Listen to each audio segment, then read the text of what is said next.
Hello， 大家好，欢迎回到 Run Lodi John 第5集的 Podcast 节目。这一集呢，我们邀请了一个特别的嘉宾。如果你有看过我的首尔马拉松的 Race Vlog 的话呢，你就会发现他的存在。那这一位人物呢，他在首尔马拉松成功做到2个小时40分。他不是别人，他就是 Jess Tan。Hello， 大家好，我是 Jess Tan。Jess Tan， 想问一下，你是哪里的人？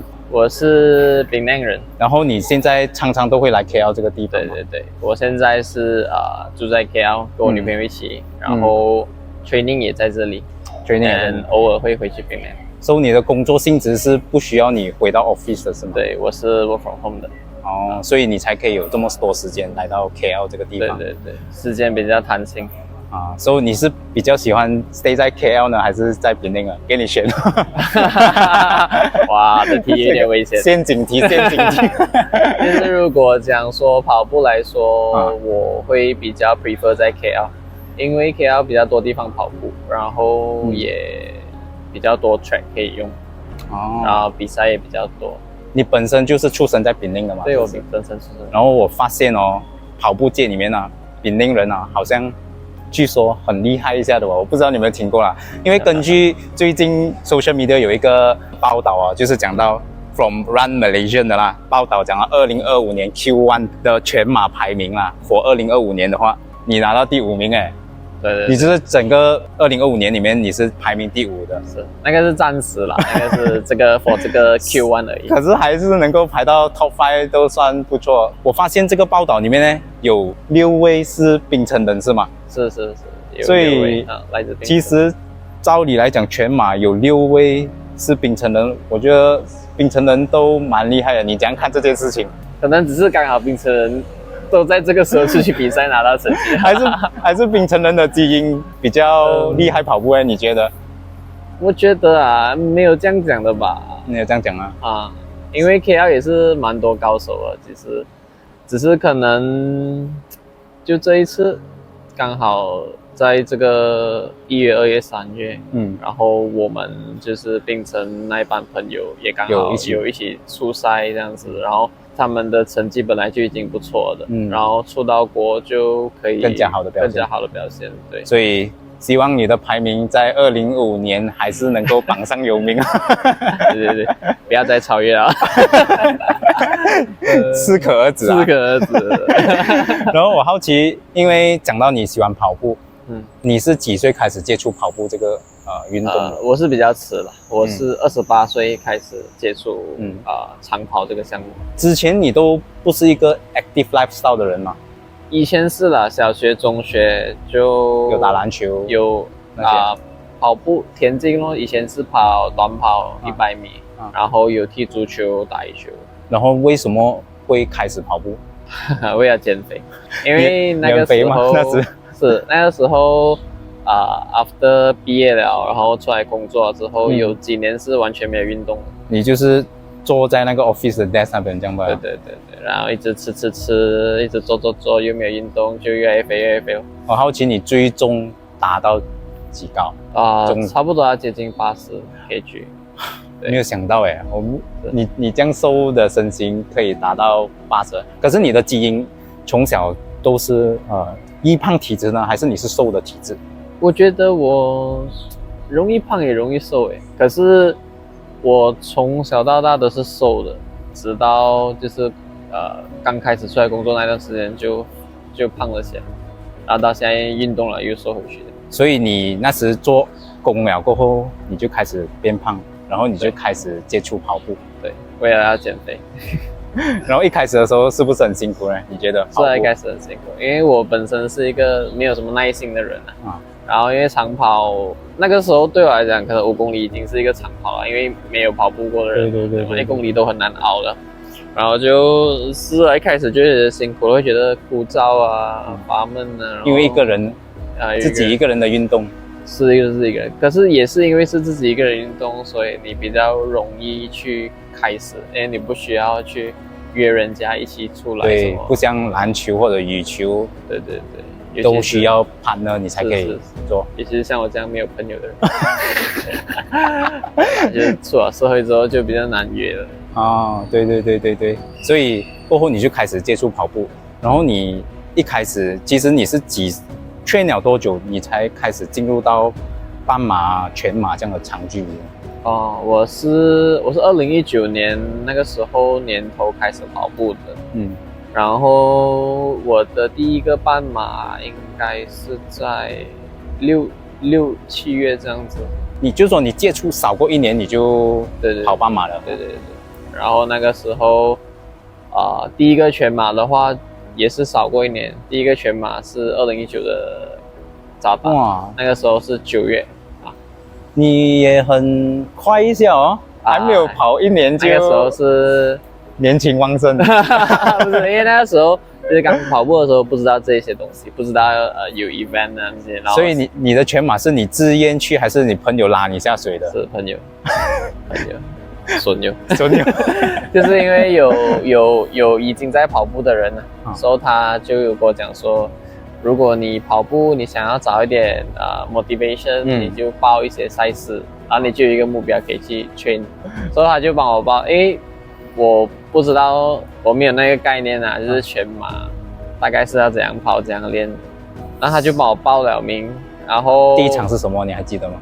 第一场就 Standard Chartered 2019年的，2019年的，对，就是他帮我报的，所以就上车了，到今天了，上车。然后你第一场全马，好奇你的成绩那时做到如何？哦，第一场很痛苦啊！第一场我的成绩是6个小时20多分，6个小时22分。哇，就是说基本上后半程都是在走路是吗？对，后半程我记得我跑到28公里之后，我就开始抽筋啊、撞墙什么之类这样的东西，就不能再跑。因为那时是不是你也缺乏 training， 或者是也没有所谓的长距离训练？是，那个时候也不知道什么叫做 LSD 啊。那个时候就是我记得我只跑过1次最长距离是22公里，那个是在比赛前的2、3个星期有跑过1次22公里而已，然后就胆粗粗去跑一个全马。结果后面就可想而知。不过我觉得每一个人一定要有这种初体验的感觉，然后你接下来再去跑全马，你拿到的成绩进步的时候，你才会有那个成就感。对，不然的话一开始就很好的成绩。其实那个时候什么都不懂啊。其实我是会一直鼓励人家说，你要跑一个全马，你一定要有训练，一定要足够训练。对。然后你可以不要第一个全马，你的出马，你可以不要去搭个任何时间。可是你一定要有 proper 的 training， 你才去跑。你不要抱着想着我用走跑都可以完成那个心态去完成。对。那个会很痛苦。对，真的。所以要跑全马的朋友们，记得一定要做好足够的训练才去，不然的话，你走路其实也是一个痛苦。走路比跑痛苦，真的是。我那个时候最后14公里，我走了3个小时多。我看你差点都要哭出来了，哭了，真的很辛苦，人生没有那么辛苦过。然后过后，你第一场全马过后，我就发现你好像是开始跑进 sub4或者是 sub315以内是吗？我第一场全马之后，其实我很崩溃啦。我在想为什么会那么折磨，然后我去找一下方法，问人啊，上网找资料，要怎样去准备一个全马。然后我就发现到自己原来是少做了 LSD 这个东西，所以那时候我就每个星期都会去跑一个 LSD 哦，就慢慢跑啦，去分配跑一个30到35公里这样子，3个小时多了。所以我是要很早跑了，因为长时间嘛。然后那时候我就 build 我的 base 先，然后我就去挑战下一个全马，是在同年的 BBIM，就是2、3个月之后了。就是说你第一场过后，就是过2、3个月过 BBIM， 现在在9月嘛，然后 BBIM 是在12月，所以我就去跑 BBIM， 然后结果就见效了，训练有见效。我就那个时候我 BBIM 的目标其实是我也是没有要看时间，我只是想要全程用跑的跑完而已，因为现在我做不到嘛，所以我要有一场用跑完的全马，所以 BBIM 那一场就做到了咯，然后就至少没有走路啊，然后那一场就跑了4个小时17分，哇，就减了2个小时。所以你从6个小时多去到4个小时17分，对，你就已经cut了很多时间了。对。那时候你也只是花了2-3个月的时间来到训练，对，所以要跑全马的朋友，记得一定要训练足够，一定要训练，不要说哦朋友叫我去我就去，是，然后完全不用训练的，对，会死人。然后过后你再从4个小时，几时才进到sub区呢？去到sub区是因为在 BBM 那一场之后，我就开始有想要追时间了，因为我就发现到，如果你用对方法，你找对方法，你是可以进步。对，所以我就有点上瘾了，要追时间的那时候。所以一开始是想要追sub 4咯，然后就也做不到了。然后 MCO 2年。MCO 没有赛事吗 ？MCO 没有赛事，对，2020开始没有赛事，然后2022年的时候就开始那一年有赛事，对，然后开始现在在2022年的时候，我就跑了3个小时06，所以你从4个小时就进步到3个小时，对，其实也是很大的一个进步空间啊。可是当然中间你也因为有2年没有参赛，对，没有赛事，所以你也不知道。闭关，对，就不知道自己进步到多远，多快。然后2022年的 Stanchart 你就已经到3个小时06分，对，然后再花多长时间进到sub区？那一场之后我就开始有想要做sub区的目标了啊，然后2023年开始想要做sub区，但做不到，几场期间有5场这样子吧。你好像花了很多时间。想要去追那个sub区哦，对，就花了1年的时间，1年多的时间，结果期间5场，3场我跑了303，一直卡着303，另外2场因为有一些事情也跑得不好，所以其实sub区是一个门槛，是吧？是一个很大的，就好像普通跑者要跑进sub 4，其实也是一个门槛来的。对，其实我从2023年开始想要破sub区开始，直到我破sub区的那个时候是去年2024年的扎达，现在扎德，我就跑了2个小时57分，那个是我第一次sub区。所以你也花了很多时间去训练锻炼，才能破到sub区。对，然后也非常恭喜你，首尔从你的 Stanchart 2个小时57分是吗？对，2个小时57分，然后直接进步到2个小时40分。对，哇，这个进步的空间很大嘞。对，你觉得你有做什么不一样的事情，导致你可以进步到17分钟？这个其实我也是有一点意想不到了啊，因为其实有了，因为我们训练其实，你要看一下，就是如果你的成绩是卡着的时候，你就要想一下，到底你的训练是不是需要做出一些改变啊，还是有一些东西你没有去做到的啊？对，因为不然你会一直卡着嘛。比较有突破的时候，那个时候其实是因为我也是有听一些 experience 的 runners share 讲说，你必须要做多一点 threshold。focus 在你的乳酸阈值，然后你要做力量训练，因为力量训练是那个时候我没有做，完全没有做，在我破sub区之前我是完全没有做的，就是说那场 Stanchart 之前都是没有做力量训练 ，Stanchart 之前的几个月我开始做，几个月开始做，然后还有另外一个点就是有训练伙伴哦，在这里要谢谢一下我的 brother。所以讲一下 Ninja， 也是来自槟城的 Ninja。Shout out to Ninja。对，谢谢你。你是不是被逼的？这个 video 被逼讲他的名字出来。他跟我讲要讲他，不然他会生气。这样小气的吗？我不知道。你觉得力量训练其实对你帮助大吗？帮助很大，其实。因为很多人呢，我发现其实他们只是单跑步而已，对，很少讲，只有少部分的愿意去做 gym， 很多都只是花时间在马路上面，就为了那个 gym 的那1-2粒钟都没有时间去那个 gym。其实那个 gym 的1-2粒钟是很重要的，因为它的原理其实很简单，因为当你越跑越快的时候啊，你的 muscle capacity 本来就那么多，你越跑越快的时候，它就需要更多 support。如果你的 muscle capacity 还是那么多的话，它 support 不到你那么快的。可能你可以 when 你的成绩还没有到那么快的时候，你可以感觉到其实有做没有做都一样。可是当你上越来越快的时候，好像我们想要突破3区的时候，3区也不慢了，3区你1公里要维持4分15的这个配速。对，所以你就必须要有一定的力量去支持你。如果没有的话，你是挨的就是你会受伤哦，容易受伤，不然就是你一直找不到突破。所以力量训练真的很重要。然后你1个星期通常会花几长时间在力量训练？1个星期我会做1到2次，然后1次1-2个小时这样子。所以你从你的开始做力量训练到你首尔，其实应该是有半年左右是吗？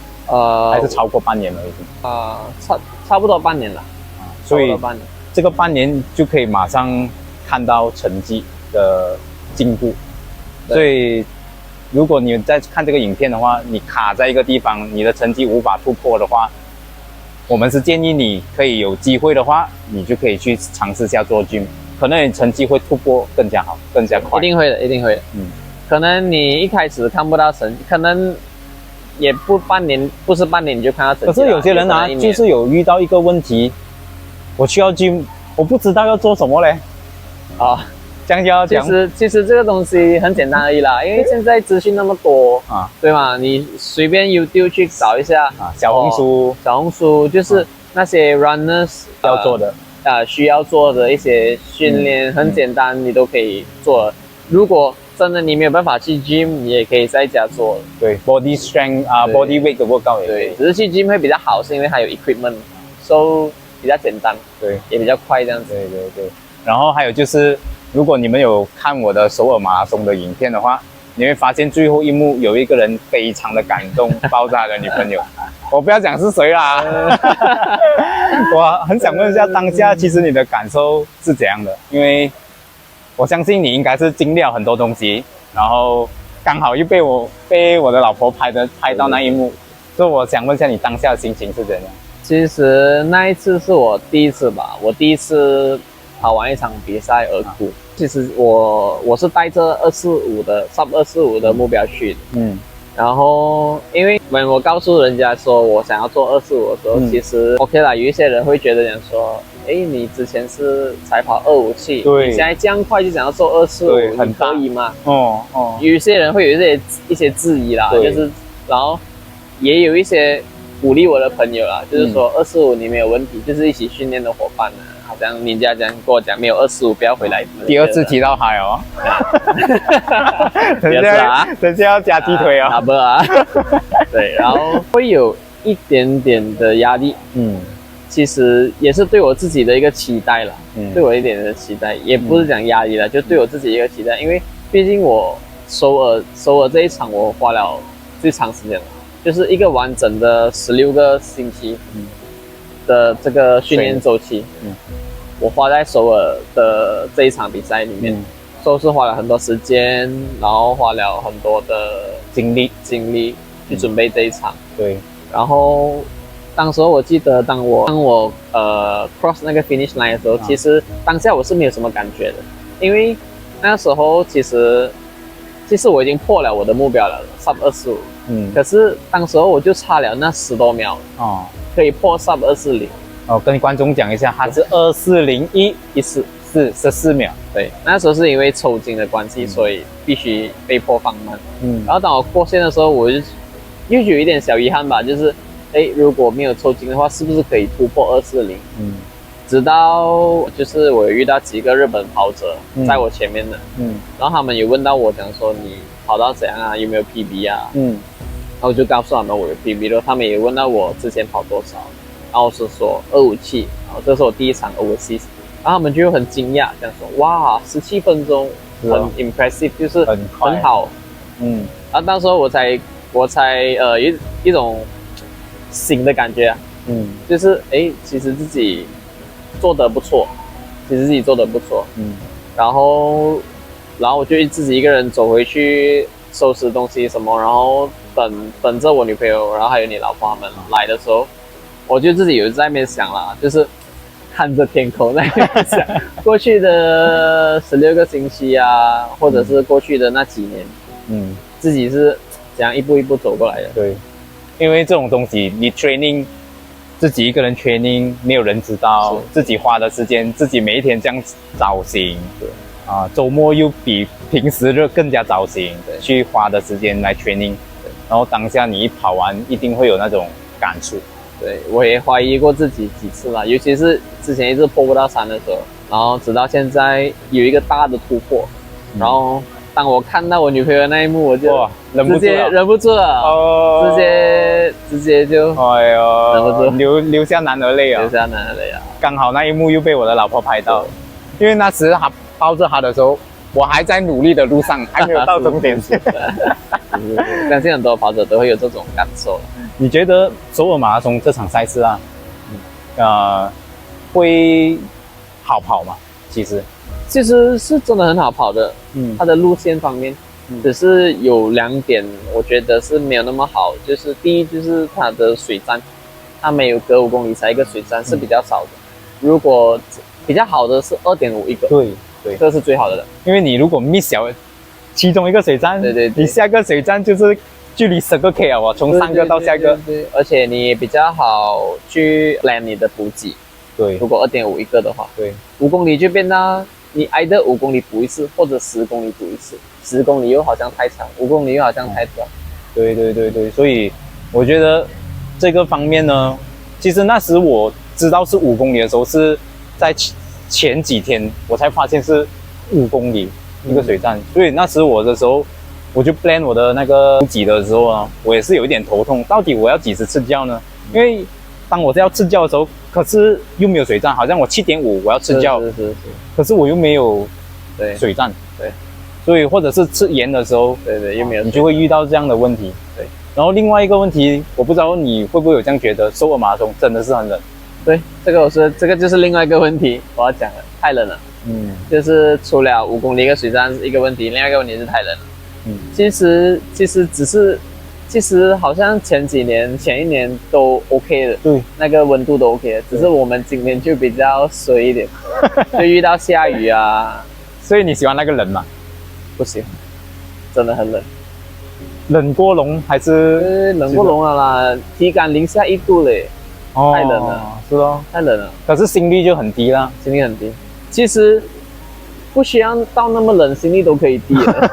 这个是有点过头了，有点过了，超标了，超标了。我也很怕会失温，因为很多人的确也失温，因为毕竟我们平常在马来西亚跑30多度、20多度，对，我们突然来一个差不多0度，差不多0度哈。对，所以而且又下雨，又吹大风。对，我也很庆幸当时候没有失温这个问题。然后刚好你跑这个首尔马拉松。其实你跑的时候会不会有 pack 在你的前面跟着一起跑？我跑的时候其实 surprisingly 很少就是它的 pack 很散啊，然后没有说一个大 group， 一个240的大 group，245的大 group 一起跑这种其实是没有的。我看他们的配速都很散，所以我因为尤其是跑马拉松，你一定要跟着 pack， 你会比较简单，跑起来会比较轻松。尤其是大风啊，你更需要一个 back。对，所以那个时候我也是跟了这个 back， 一下子可能他们又慢了，还是一些跑太快了，然后又闪了，然后又跟下一个 back， 跟下一个 back 这样子，因为我的配速一直都是稳着的，对。可是那个 back 一直在散，就是讲他们either就是快了加速了，或者是他们就慢下来了，所以就没有一个很好的 back 给我跟，就一直换来换去，啊。可是至少还是有人在你的四周围，都有人，不会讲自己一个人。去到后面就比较少了，不会像在马来西亚，可能你跑到整条路都是你一个人而已。马来西亚，就算你跑3个小时20分，里面都已经是很孤单一下，很孤单了。而且马来西亚我们都是半夜开跑嘛，那个时候四周围又很暗，对，你一个人，对，其实真的不好跑。我们这个影片呢，要在这边呢换一下位置，因为现在开始下起一点毛毛雨了。所以我们换了另外一个地方，因为刚刚那个地方真的是下雨，在录下去呢，我全身就会试完了，我们的全身都会试完。然后我好奇你在首尔马拉松你穿的鞋子是 B 麦对吗？对 ，B 麦可以简3.0单介绍一下你的这双鞋子。可以，我有带来。哇塞，看看，大家看一下，这双呢就是全新的 B 麦惊叹3.0 Turbo， 这个是最新配色，然后这个颜色是出彩。其实你一拿上手，你会感觉它很轻。哦，对，真的很轻，然后可以 feel 到。是它的重量，for 我的鞋码是44 Euro 44，然后它的重量不到200克，190出左右而已。哇，很轻诶，这对，样很轻。然后第二是你看一下它的这个鞋面呢，很薄。对，这个应该是非常的透气。对，很透气，很透气的，尤其是我们跑全马，真的很好。在马来西亚完全，在马来西亚啱啊，这个对，在首尔吧，会有点冷吧，可能脚趾会麻痹，这个太薄了。袜子要穿厚一点。对，然后还有就是它的中底也是很软啊。之前还有一款叫 B 麦惊叹3，B 麦惊叹3.0是3.0，然后这一双是3.0 Turbo， 那它的差别其实在哪里呢？它的差别其实就是它的中底，它的中底材料有换了，因为之前是因为它的中底材料的供应问题，所以他们一直拿不到那个供应，然后也一直出产不了鞋，然后结果之后他们中国 B 麦那边他们就决定换过一款材料，就是升级它的中底材料，所以这一双呢会比上一代的 B 麦惊叹3.0更轻，更加轻，价钱更加弹，价钱普遍一样。哇，在马来西亚 free upgrade 是，在马来西亚的售价是499，没有超过500。499你就可以买到一个竞速，对，这是顶碳的竞速鞋哦，而且是只有不超过500块，不超过500块。因为我知道马来西亚在竞速跑鞋当中呢，通常那个 range 都是大概900、1000、1100、1200都有，现在很多都过1000了。然后这一双不超过200 gram， 然后也只有少过500块，是的，所以是非常值得去尝试的这双鞋。是，我本身是还没有试过B 麦的鞋子啊，希望有一天可以试。而且它这款大底也是很耐磨，很防滑。所以那一天在首尔下雨嘛，那个湿地也没有问题，不会打滑，也没有问题，不会滑。所以对我来讲说，它是打开了我一个视野吧，就是哇，顶碳的竞速鞋也可以有那么亲民的价格。可是你会觉得它是属于 aggressive 的鞋，还是属于比较 comfort 的？OK， 款式？这一点就是，其实它比起其他品牌的一些竞速鞋呢，它是比较没有那么 aggressive，就是它不会有一种推着你跑的感觉，反而它比较像是一种跟你一起并肩作战合作的感觉，因为有好有不好，就是看个人喜欢。因为如果说它是 aggressive 的鞋的话，你如果状态很好，你的体力很好，它可以是一个很好的一个驻点带着你跑。不过如果说你的力量没有那么足够，或者小腿的肌力，对，或者是后半程你掉速了，你的力已经是消耗了的话，太激进的鞋会让你成为一个负担。对，所以这个也是我为什么我喜欢它的原因，因为它的门槛其实这样子来说不高，因为我是觉得啦，我个人的意见，其实你 sub 4都已经可以穿这双鞋去跑了。就是说不一定要说sub 330或者sub 3才可以穿。它的 range 很大嘞，我觉得它 sub 4到230都没有问题，至少240没有问题了，自己已经见证了。这一双鞋子240没有问题，然后它不磨脚不伤脚，我是觉得是一款很好的竞速鞋，碳板非常好。我觉得有机会我也想要开箱一下这一双鞋子，你会爱上它的。